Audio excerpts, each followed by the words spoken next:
The Enigma of the Fox Family, a journey into the supernatural. Imagine a quiet, unassuming village in the mid-19th century, where the ordinary collides with the extraordinary in the most unexpected way. In December 1847, the Fox family, John, Margaret, and their young daughters, Katie and Margaret, moved into a seemingly charming home in Hydesville, New York. Little did they know that this seemingly peaceful abode was about to become the epicenter of one of the most compelling paranormal mysteries ever recorded. What began as unsettling noises quickly escalated into an eerie, spine-chilling saga that would captivate the nation. As the haunting sounds grew more intense and pervasive, the Fox family found themselves ensnared in a supernatural drama that defied explanation. When the youngest daughter, Katie, made contact with the otherworldly presence, a series of extraordinary revelations unfolded, unraveling a tale of murder, deception, and spiritual intrigue. Join us as we delve into the haunting history of the Fox family. Discover the chilling truth behind the mysterious noises, the dramatic rise of the Fox sisters as renowned spiritual mediums, and the shocking revelation of a buried skeleton that confirmed the ghostly tale. This is not just a story of ghosts and mediums, it's a gripping journey into the unknown that will keep you on the edge of your seat, questioning the boundaries between reality and the supernatural. Welcome to the eerie and enthralling world of the Fox family haunting.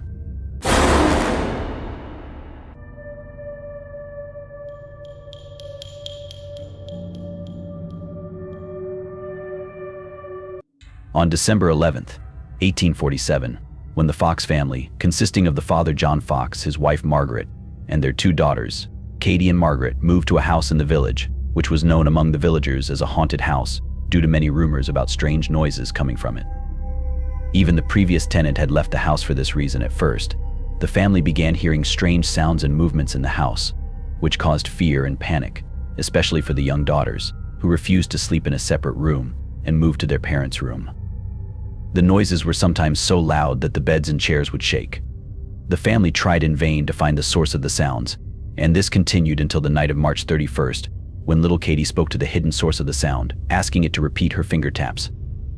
To understand the strange events that happened that night, here is what Mrs. Fox wrote and signed, and was supported by the neighbors. On the first night we heard the mysterious sounds, we all got up and lit candles, searching around the house for their source, but to no avail. The sounds continued for some time, always coming from the same place. They were not loud, but they made the beds and chairs creak, causing us fear and panic. These were not sudden or ordinary sounds. We could even feel them when standing on the floor of the house. The sounds continued that night until we fell asleep. I couldn't sleep that night until after midnight, around 12 o'clock. On the night of March 30th, the sounds returned to disturb us once again, and they could be heard throughout the entire house. My husband stood outside the front door while I stood inside, but the sounds continued tapping on the door between us. Then, we heard footsteps in the pantry upstairs, which continued descending the stairs to the lower floor and then to the cellar. The sounds kept disturbing us without interruption, until I became convinced that the house was haunted by a troubled, tormented spirit. I had always heard about spirits in haunted houses, but I had never seen any of them before, and I never believed in them. On the night of March 31st, 1848, we decided to go to bed early and ignore the sounds. We wanted to get a good amount of sleep that night after becoming exhausted from searching for the source of the sounds in vain on the previous nights. It was very early when we went to bed that night, and the night was extremely dark. I was so tired from the lack of sleep that I felt ill, and as soon as I lay down, the sounds began again. My husband had not yet gone to bed when the sounds started that night, and I could distinguish them from all the sounds I had heard before.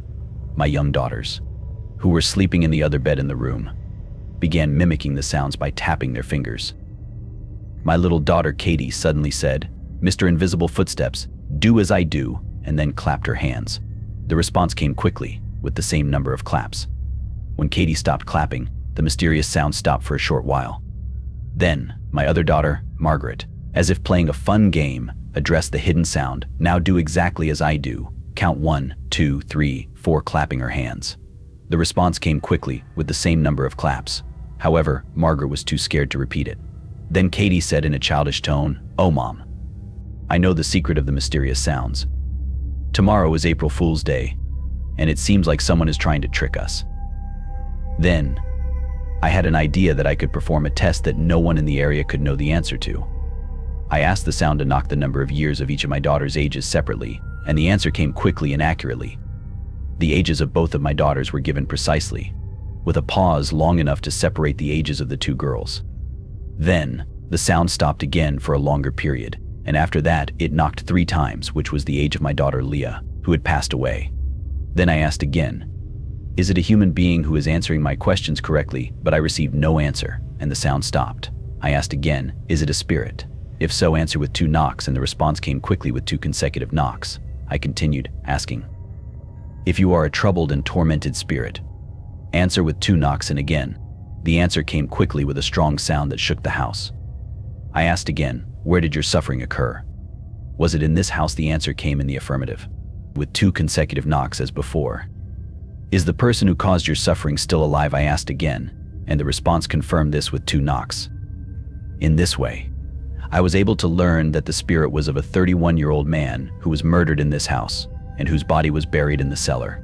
He had a family consisting of a wife and 5 children, 2 sons and 3 daughters, and his children were still alive, while his wife had passed away. And I asked again, "Will you continue knocking if I invite the neighbors to come and hear as well?" The sound agreed with 2 loud knocks. My husband quickly went and called Mrs. Redfield, the neighbor closest to our house, who was a very honest woman. It was 7:30 in the evening when Mrs. Redfield arrived. She came quickly, thinking it was just a joke, but she was astonished when she saw signs of fear, terror, and pallor on our faces. I again asked several questions to the spirit, and the answers came as before, revealing Mrs. Redfield's exact age. Mrs. Redfield then called her husband, who asked new questions, and they were answered in the same way. After that, Mr. Redfield called Mr. Disler and his wife, as well as Mr. and Mrs. Hyde and Mrs. Joel. Mr. Disler asked several questions and received answers in the same way by knocking. I mentioned the names of all the neighbors I knew and asked the spirit if any of them had caused its suffering, but I received no answer.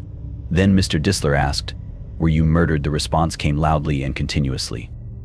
Mr. Disler continued, "Can your killer be brought to justice?" There was no response. "Can he be punished by law?" Again, there was no answer. Then Mr. Disler asked, "If your killer cannot be punished by law, let us know," and there was a continuous and clear knocking in affirmation. In the same manner, Mr. Disler was able to learn that the spirit belonged to a man who was murdered in the eastern bedroom about 5 years ago. The killer was a man, and the crime occurred on a Tuesday night at midnight. The murder was committed by slashing his throat with a butcher's knife, and the body was dragged to the cellar. It was not buried until the next day, and was buried 10 feet deep under the floorboards. The spirit also revealed that the murder was committed for the sake of her money. How much was the money? No answer. Was it 100? No answer. 200? No answer. But when asked if it was 500, the response was affirmative. Many people who were fishing in the river at that time were summoned, and the same questions were asked with the same answers given again. Many stayed at the house throughout the night, while my children and I left the house. On the following Saturday, many people came again, but there were no sounds during the day. However, they returned at night and were heard by about 300 people present at the location. The sounds and knocking continued the next day, even during the day, where they were heard by a large number of people. On the night of Saturday, April 1st, they began digging in the cellar in search of the body.